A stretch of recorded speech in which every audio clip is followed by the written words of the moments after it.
Yeah, so Anna Straus is with us. Anna is really the person that Patrick and Courtney and Doris and I report to on a monthly basis, because she's basically administrating this huge project that is about bringing products from beef and bison operators into the secondary market. So these are byproducts, hides and other things. And she's here to tell us about what growing grass can do for beef and mostly beef, because we don't have really, we might have one or two bison producers in California, but not many. It's mostly beef. So anyway, it's all yours, Anna. Good to have you. Awesome. Thank you. Thank you for having me. Thank you for the intro. And yeah, I'm Anna. I'm the operations manager for the Growing Grass Project. And I brought a little slideshow with me this evening. So looks like I have sharing access. So I'll go ahead and pull that up. Okay. Sweet.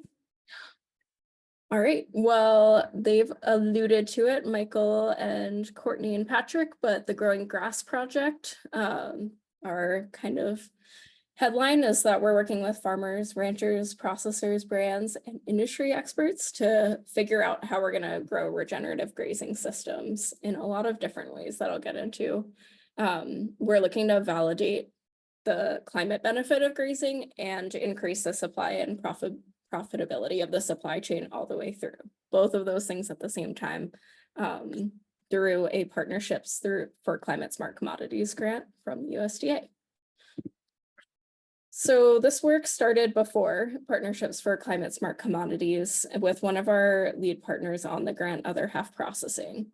So our project administrator, Jim Kleinschmidt, and his brother Mark started Other Half Processing, or OHP, to look at traceable sourcing options for manufacturers and brands who wanted to have regenerative or climate friendly or sustainable claims around some of the things that they were selling.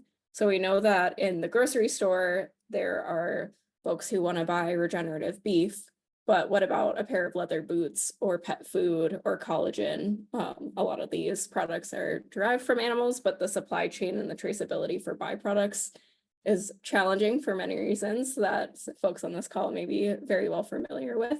OHP was started to kind of address that and look at the supply chain and try and move these byproducts through from the farm and ranch down to the brands who are looking to sell products with these claims attached to them. So to attach the claims, there needs to be some sort of recognized way in which these claims are being made. So that's what GRASS is.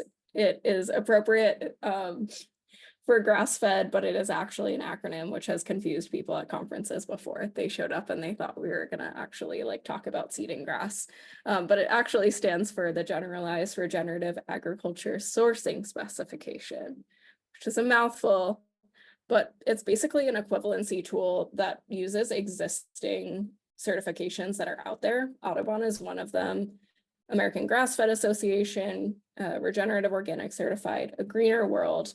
There are a lot of certifications that are already out there and auditors that are already going to operations to check out some of these key indicators that you see listed: soil health, animal welfare, biodiversity, and producer benefit and inclusion.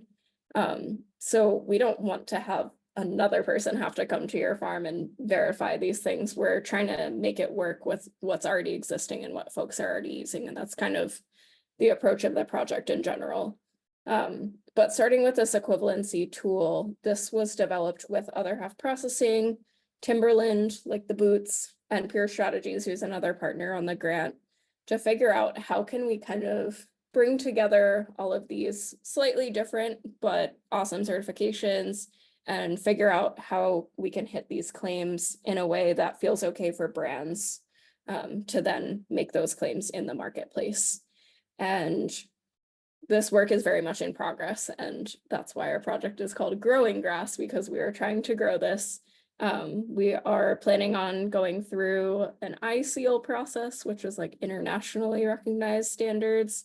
And part of that is just getting input from a lot of different folks along the supply chain and making sure that this equivalency tool makes sense for everyone who would be using it. But this is the approach that's currently used, and there are a small amount of byproducts that are currently moving through the supply chain. Our goal is to grow that. So how will we do that? Well, in 2022, I think it was, I worked with USDA, Other Half Processing, and American Sustainable Business Network or Institute, depending on which document you're looking at, to write up a proposal to grow grass. There were a lot of things outside of that equivalency approach. So even if folks agree on what certifications they want to use and brands are okay with that, and farmers and ranchers are using the certifications, sometimes those connection pieces, or a lot of times actually, they're not there. Like, how are you getting your byproducts to a processor that can take them and segregate them appropriately and make sure they're traceable and store them and then get them to the brands and have it work all the way through? There's just, we figured a lot of pieces in the supply chain that need to be tested, supported, subsidized to really build something that will work in the long term. So that was the idea around this larger grant proposal. We applied for 70 million, we got 35, and half of 35, 17-ish is going directly to farmers and ranchers in the forms of some of those payments that I was talking about. On top of that, we have some additional support for processors to help everyone through the value chain get that profitability of regeneratively raised byproducts.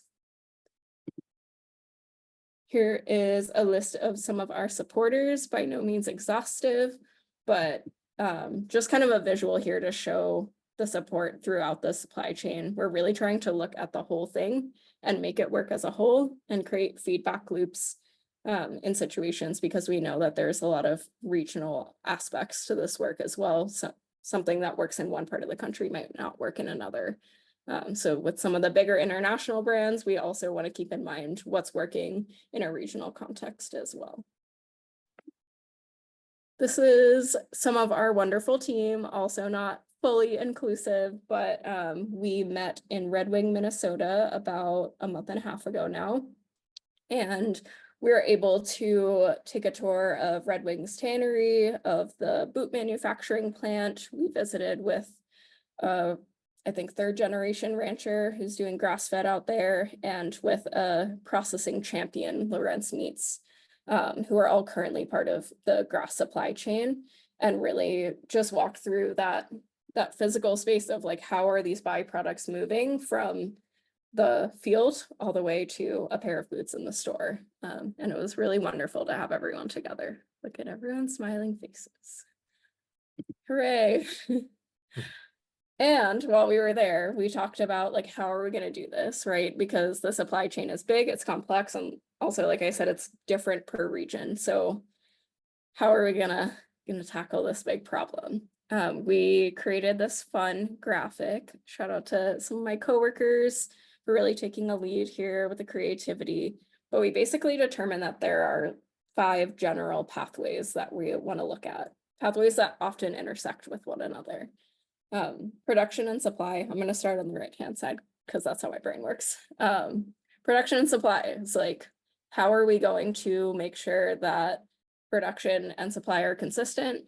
We have theories of change that we're testing, but we don't know. So we're saying, like, if we support production and supply through a variety of different tools and payments that I'll talk about in a minute, then we think it will become more consistent and in the sense and traceable and verified and all of that. We'll see if it works. Same with the grass standard. So I talked a little bit about how we're trying to develop that out a little bit more, and thinking that if we go through this process in which we're consulting with folks all throughout the supply chain to develop this standard, then it will become something that's widely used and recognized by brands, allowing for profitability throughout the supply chain. Byproduct collection, basically, how are we actually physically collecting the materials, tracing them, getting them from the slaughterhouse or be it on your ranch or if you send your animals to a processor, how are we going to physically collect these materials, especially depending on scale, that can be a challenge, and make sure that that's consistent enough as well to get to the market. Attribute valuation, there are various claims around various things, and we want folks who are doing the right thing to be compensated for that. It's a lot of hard work.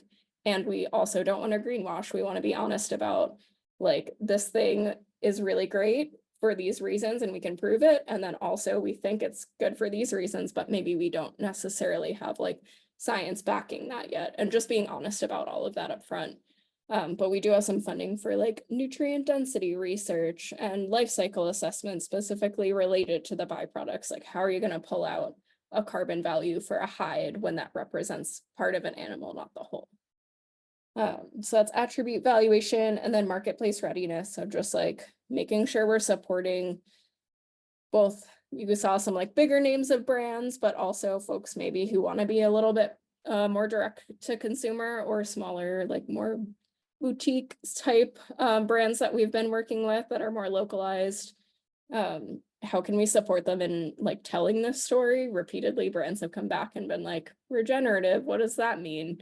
And it's kind of complicated, or like the definition, you know, you can't really break it down into one sentence that's like easy for a consumer to read. So just providing that support in the marketplace so that stuff is really, being marketed honestly, and the value is really showing through.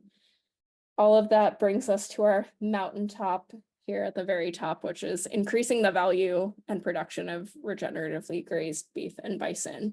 So bringing back the value that used to be, you could get, you know, up to $100 for a hide, and now you're paying $20 to throw it away.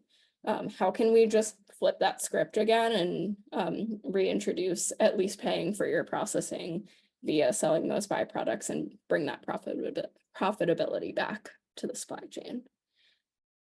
And this is a little zoom in on our river of like, what are kind of our values, our approach, our history to this work. So nothing works without the farmers and ranchers. If the supply isn't there, then the supply chain's not there. And so it needs to be beneficial, and the benefits need to come back all the way through. It can't just be profit for the brands at the end of the supply chain, and that does not come back to the farm and ranch gate. It needs to be market and community driven though. So we can't just subsidize grant funds for 5 years and then disappear at the end of the grant, and everyone's just left in the same place that they were at the beginning. We want to really build value in the market and the community in a way that makes sense, in a way that folks are still talking to each other and building relationships long after the grant funding is over. And we want to be adaptive, emergent, and responsive. And so that's kind of in a similar vein with those feedback loops. People still talking to one another and troubleshooting, and supply relationships, and with both like processors, brands, and farmers and ranchers, just all the way through, making sure that those are solid and that those are adaptive, so that this work continues on long after we are gone. Another fun zoom in from the graphic. Someone was wearing a backpack in the first picture. It's like an I Spy game, but we have lots of tools and resources. So this is one of the great things about the grant, is that we really do have a lot of different opportunities to get creative with, you know, what we think might help us figure out some of these supply chain snafus. So the ones highlighted in blue right now are the ones that you can expect, tools that you can expect being rolled out by this project, that are more farmer and rancher facing and will be rolled out fairly soon, if not like quite immediately. The first one is research payments, to just learn more about supply constraints and opportunities, and to ask the opinions of farmers and ranchers about the rest of these tools. Like, do you think that would be useful? Is a per head subsidy payment like actually going to help you get into this byproducts market and de-risk it for you? Or are you more interested in audit cost share? We have heard very loud and clear that audit cost share is something that people are very interested in. So research payments will be the first thing to roll out. Our screener survey should be ready within like the next couple of weeks. It's very exciting.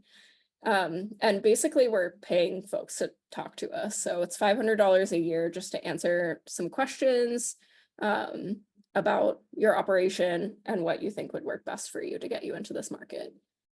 Audit cost share is what it sounds like. Basically, we know out of the GRAS eligible certifications that I mentioned before, non-exhaustive again, but Audubon, Regenerative Organic Certified, Greener World, to name a few. Those are audits that a lot of folks are like, I'm doing the right thing, I want to get involved, but I don't have a certification. So we want to help pay for those. That's what a lot of our grant funding for producers will go to. Also looking at this per head subsidy payment, but based on research, we'll see if we want to just increase and do like 100% audit cost share as opposed to like 50 or 75%, or if per head subsidy specifically for hides, or maybe for kind of the full drop would be something that is beneficial and of interest. Technical assistance will definitely be provided. We are looking to farmers and ranchers to tell us through research and in other ways who are their trusted technical assistance providers. And then we want to fund those technical assistance providers to basically come on farm and provide that assistance for free. But yeah, we don't want to like pre-prescribe that. So encourage anyone who's interested in what I'm saying. We would love to have you participate in research so that, again, we can kind of hone in on some of these other tools and make them the most useful for you.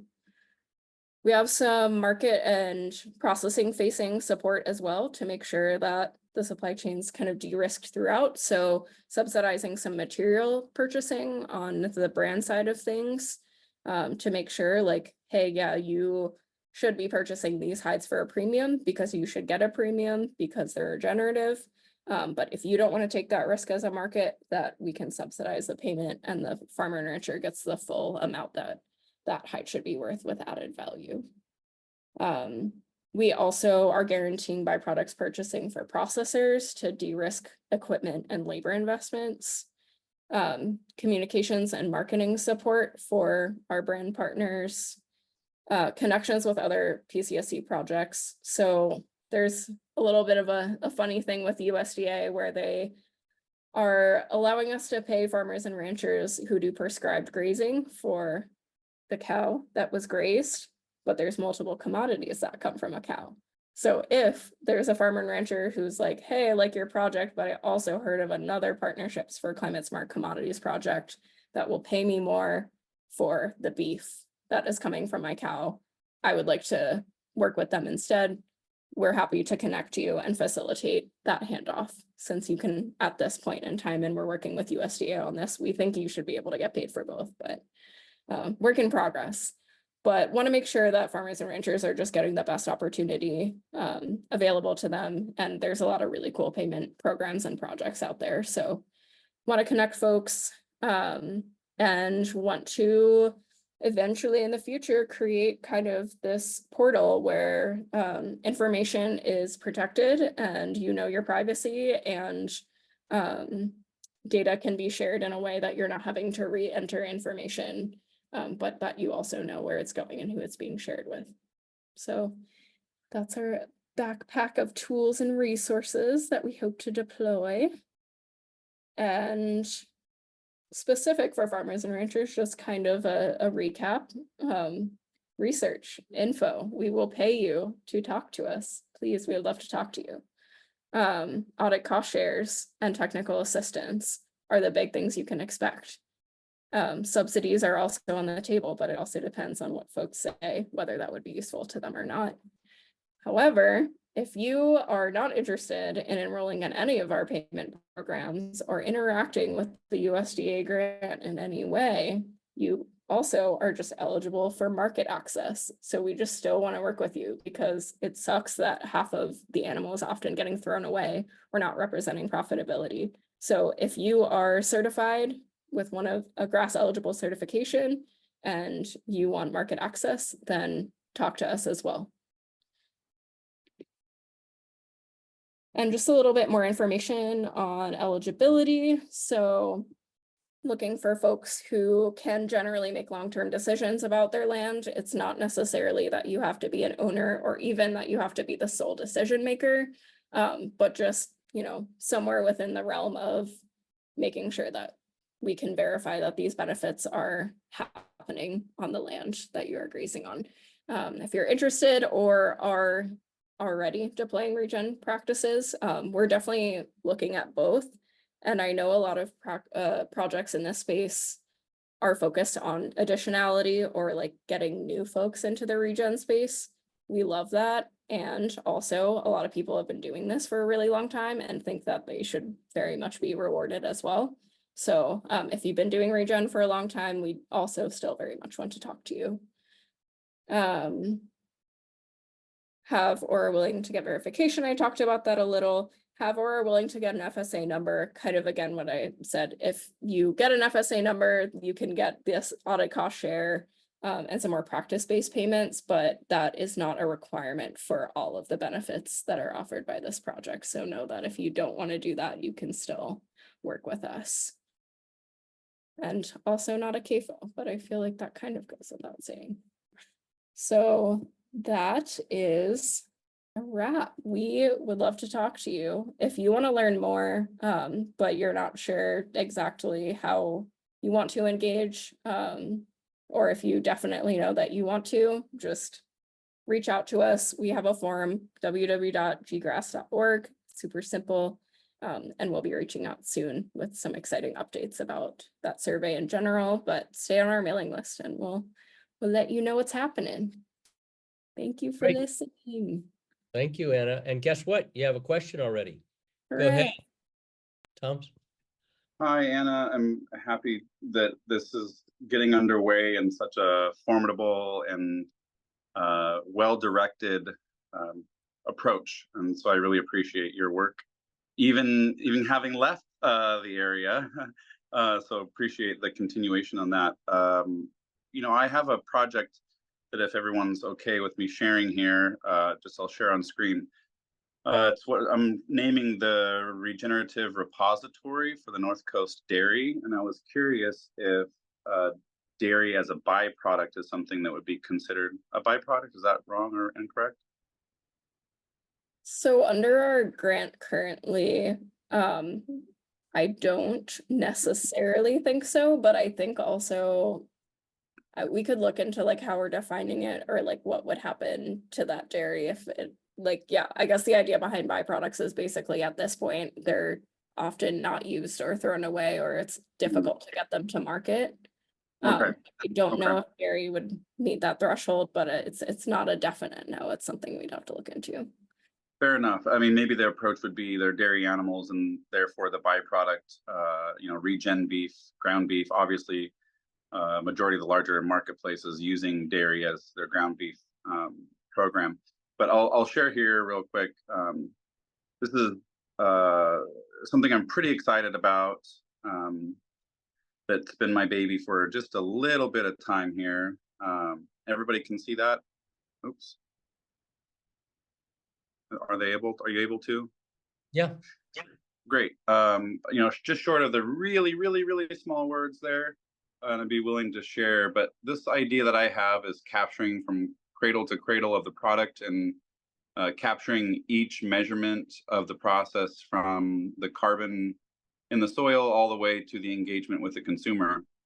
And this project is centric around dairy, but we hope to take that same modeling and moving it forward.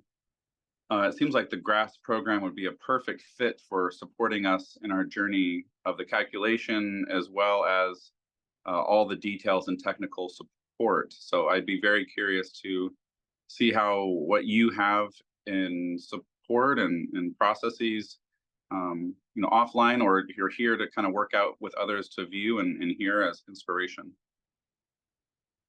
Yeah, this looks awesome. Thank you for sharing. Absolutely. And I know off the top of my head, so Pure Strategies, the partner I mentioned in my presentation, is going to be running an RFP for us or a request for a proposal, asking folks to submit proposals for a life cycle assessment for a leather number specifically is what we're gonna look at first. Okay. But that depending on how that goes and the funding involved and what folks are willing to kick in terms of brands, then there could be future LCAs for pet food or other ingredients. Great to hear. And one of our partners that's really getting, deep in the conversation is natural grocers, as well as Sprouts, of course, Whole Foods. So they're all very much interested in this life cycle assessment that further it would be supporting all the practices in which you were sharing as a goal, right? As a opportunity for regenerative practices to be embedded in all aspects of that. So thank you for that. I appreciate that. Thomas, I think one thing we could do is we should definitely have a conversation offline, because maybe you can present to the others in this, and produce a video like we're doing tonight that will go out to all people in the network. But also, I just wanted to, Anna, I wanted to clarify, dairy hides are it's cattle, right? So the dairy hides and all the other products from the animal, the drop, as you described it, would be eligible. So your dairy cattle, when you're done, when their life cycles come to an end, they would be eligible. Okay, great. Yeah, if you can underpin all of the additional resources a program like this might require, which we're discovering now, that would be stellar. It'd be fantastic. So I don't know, Michael, if you can connect us email or otherwise to set up a time, but that would be fantastic. Doris will connect you by email, and then we will also set you up to talk with our team as well. Fantastic. Thank you.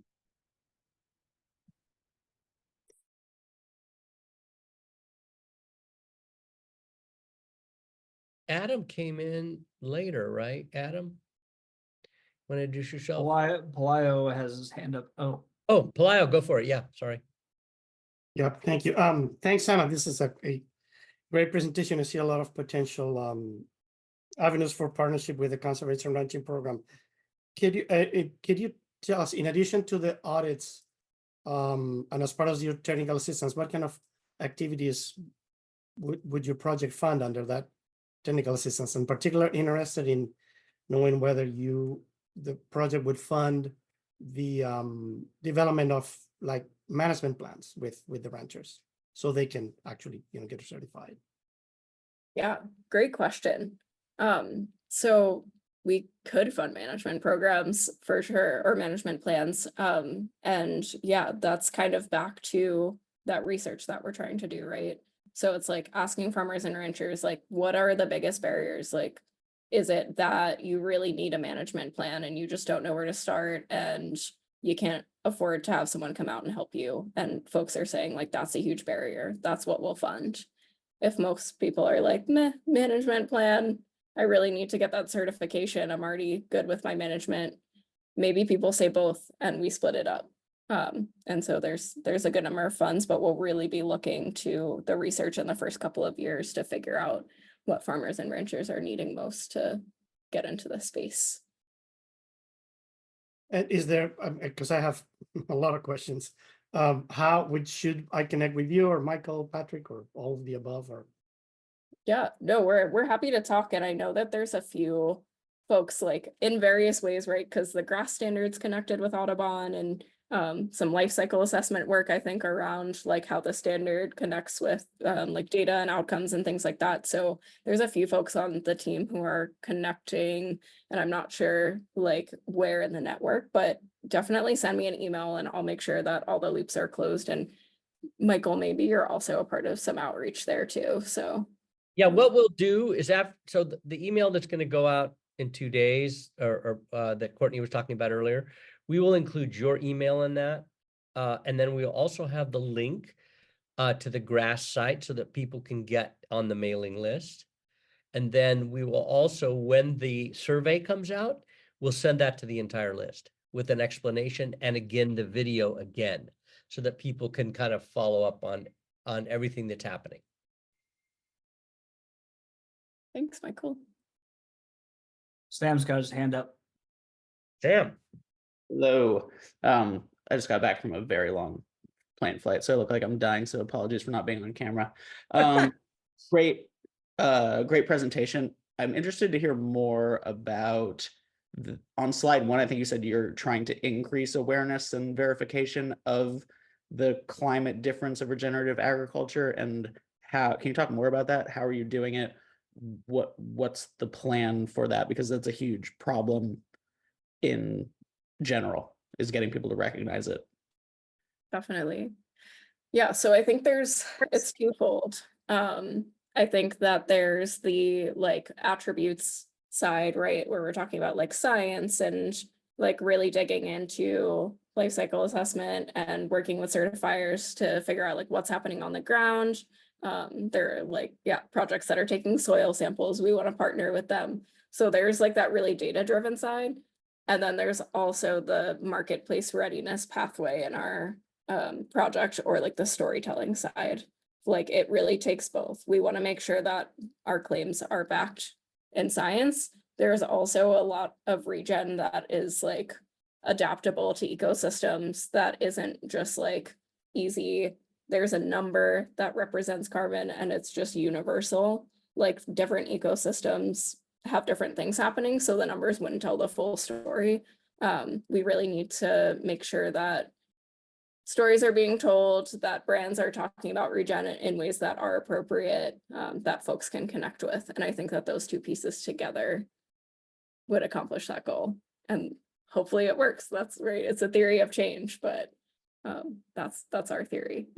And Anna, let me just say this about what excited me when we were in the Midwest in Minnesota meeting at Red Wing, was this idea. The brands are incredible marketers. That's what they do. They're marketing people. And they're going to help tell the story. And that's why all this data research is really important, because then they can really relax into telling those stories, because they're going to have the data. And that, Sam, back to this question that, you know, we've all talked about with you in the past, and with Cliff, that not enough consumers know, not enough of the buyers who are buying for institutions know. I was on a call today earlier with the people that are advising the University of California from the different campuses about this whole regen challenge and getting the campuses to fully embrace regen. And it's so hard. The chefs at the local level, you know, like, well, I can get this Australian, or why can't I go to, you know, the facility down there in Coalinga and just buy the meat from, you know, that CAFO. So, I mean, it's a real, pardon? Harris Ranch. Harris Ranch, yeah, it's a real problem, right? Trying to sell people the idea, to tell them the idea in a compelling way. So I think the combination of the good data, the brands working with us, is going to be very powerful for blowing the market open.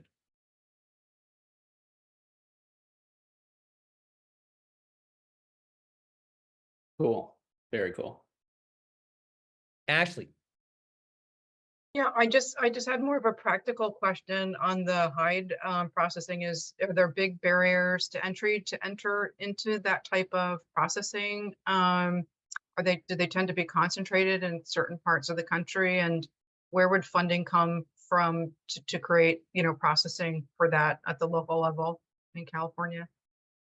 Yeah, great question. And I feel like this has been kind of one of the biggest but like hidden barriers of this work. So there's what Jim and Mark refer to as like Goldilocks plants that are not too small, because then you can't get the scale that you need for the byproducts, but not too big, so that they're still willing to work with us and do that traceability, work with farmers and ranchers who maybe aren't producing like thousands and thousands of head. And so there is kind of a little bit of a sweet spot in there, in which, like, if we're working with a farmer and rancher who really wants to be a part of the supply chain, and they're in a very remote place, and the only processor around is JBS for like 200 miles, there's a chance that we unfortunately won't be able to capture those byproducts. So like, also want to be real about that. However, we are trying to work with processors. There are a couple in California that I am semi-aware of, but Mark and Jim would be able to talk about them more. A few in Minnesota, And the work too is expanding. I think we have 6 processors set in the grant to kind of like work with a little bit more hands-on, like do research, be like, hey, what are your barriers?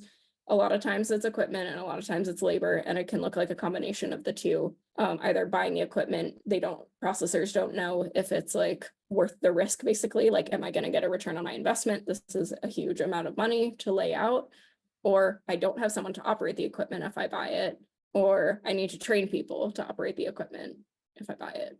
So like all 3 of those things could be one of the 3 or all of them per processor. So we're trying to work with them to see what their specific challenges are, and then provide payments for hides that would de-risk any of those 3 things. And Ashley, I will say this, that Mark, one of the brothers of Other Half Processing, was out here last fall, I think it was, looking at different plants. And so as was, just said by Anna, there's at least 2, I think, that are doing it. And now that new plant up in Wairika might, we've connected them, and they might be able to come on board as another source, another place to aggregate hides from regenerative producers. Yeah, and some processors might aggregate hides, but they might not be aggregating the other parts of the drop or like any of the renderings or anything. So it also kind of depends on, space, like freezer space, things like that. It's really a case by case basis. Thank you. Leo. Yeah, this I'm sure is out of the scope of your project, but as we look at the supply chain and knowing that most of the ranchers in California are cow-calf operations, and so what are you guys having any conversations about what do we do? I mean, from a regenerative perspective, most of them are doing as good as any rancher, finishing animals and sending them to market. But they're kind of outside of this conversation about regenerative and labeling and certifications and all that. So again, just curious if you're having any conversations about what to do with the cow-calf operations. How do we get them into this? They're part of the supply chain, obviously. So how do we incorporate them into this so they can get the recognition and they can reap the benefits of these programs? Yeah, 100%. That has been a conversation that is ongoing. I would say largely OHP and peer strategies are really like grappling with that right now as we're talking about the scope of the life cycle assessment work. And like, okay, are we including cow-calf? How are we? Definitely are including it, is the consensus. But yeah, speaking to what you were asking about, I think that's now the next step of like, now how can we carry, like, starting with the science, then bring that value through to the rest of the supply chain. And I think that Jim and Mark would probably be able to say more about that. We'd like spend hours talking about it. But there's a lot that's TBD, and that's a lot of like what this project is doing. It's kind of wrestling with some of these big issues. So I can't say I have a definitive answer for you, but it's definitely something that we're wrestling with and that we care about. Can I add this, Paleo? Because you were in the call last week, right? Where we heard from the Wolf's Neck project.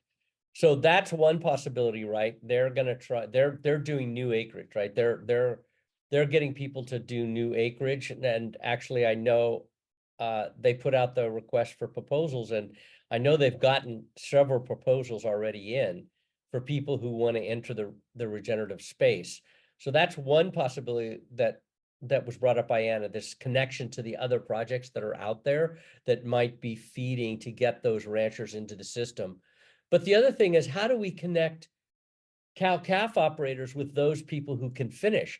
Like Funky Bottom boys up there, they have grass all year round. How do we get animals from other places in California that can't finish and get them up to the North Coast or to the places that have irrigated pasture or the foothills?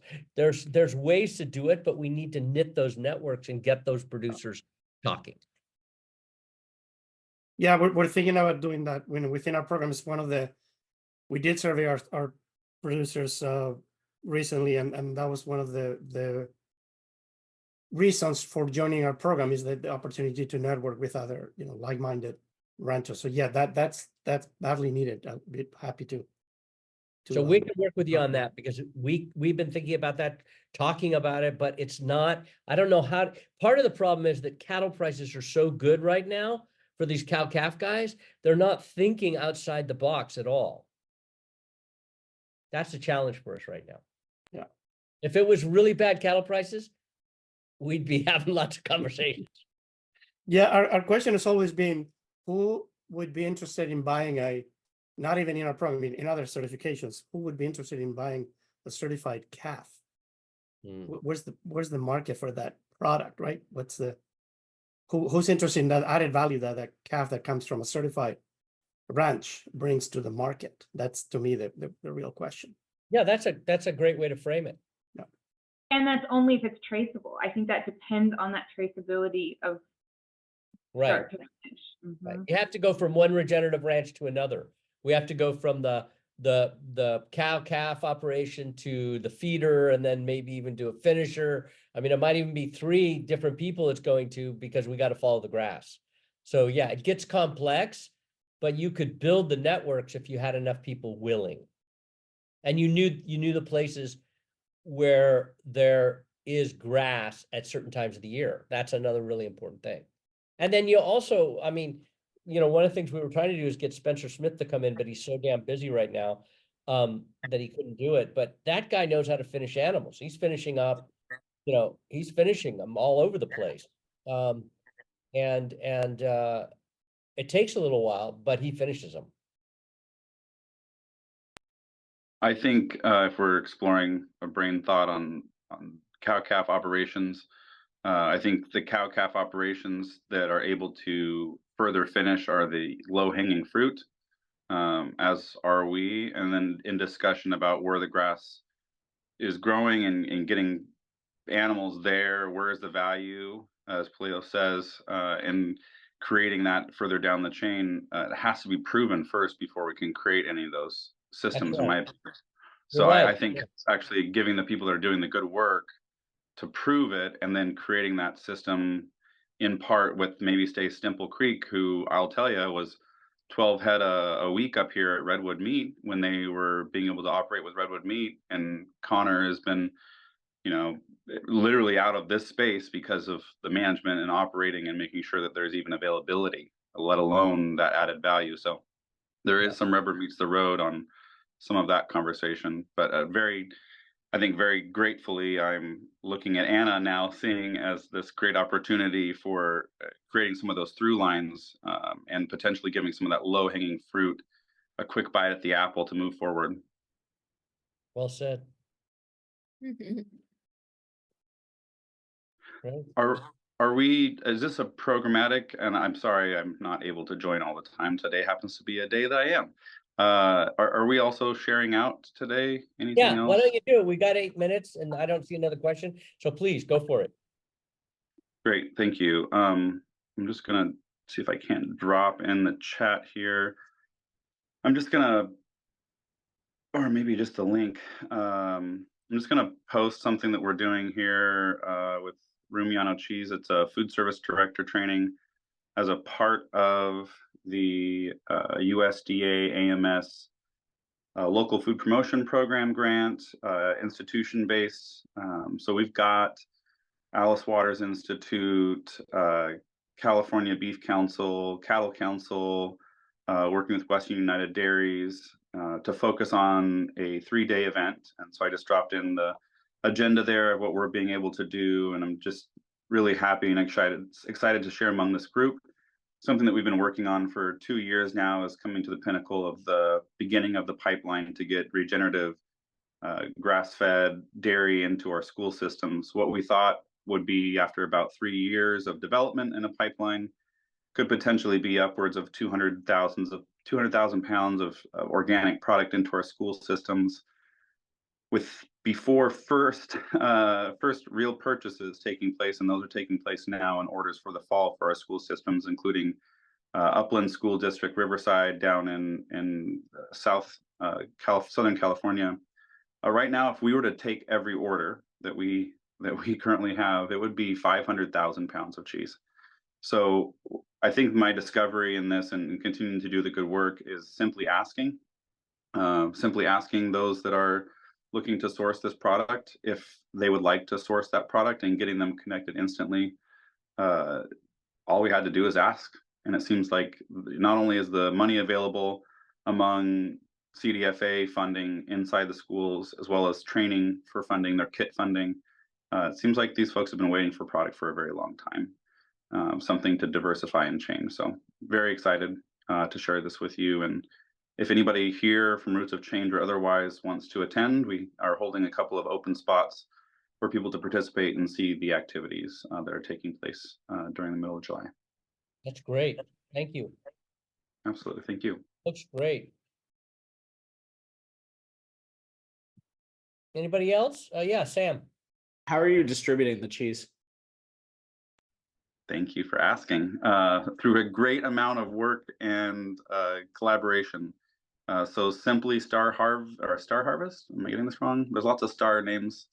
That's the plant up north that we're talking about. Wairika Star Harvest, yeah.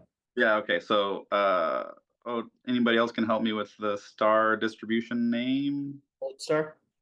There we are. Thank you very much.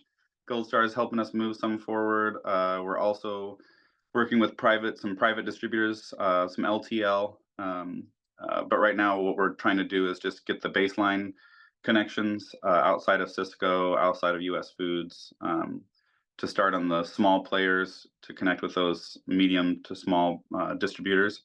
But really, we had to rely upon who is already servicing those areas, depending on where they are in the state. So we started with the schools and the service providers are already using, and then work backward to create a sales sheet from, so that we kind of regionalize that approach of landed pricing. Great. I just wanted to point out that Anna is in North Carolina, so it's now almost 10 o'clock. So we want to thank her for sharing and let her know that we may ask her back before too long to come in once the survey's out. And anyway, thank you so much for your presentation tonight. Great job, and we will stay in close touch and put you in Thank contact. you. I really appreciate everyone's time tonight. Yeah. Take care. Talk to Thank you. Thank you. So if there are other people to share other things, please, before we close down, we want people, if there's anything people want to share. Thank you, Thomas. Sorry I had to break in there because I just realized it was 10 o'clock her time. So good. Anybody else have anything? Patrick or Courtney or Doris? No, just thanks everyone for joining us tonight. This was a great conversation. Looking forward to where it goes. Me too. Me too. All right. So we'll see you soon. Got more coming. Bye, everyone. Thanks, everyone. Really appreciate all the good input. It's Yep. a good group of people. Thanks. Take Thank care. Have a good night. Have a good night. Good night.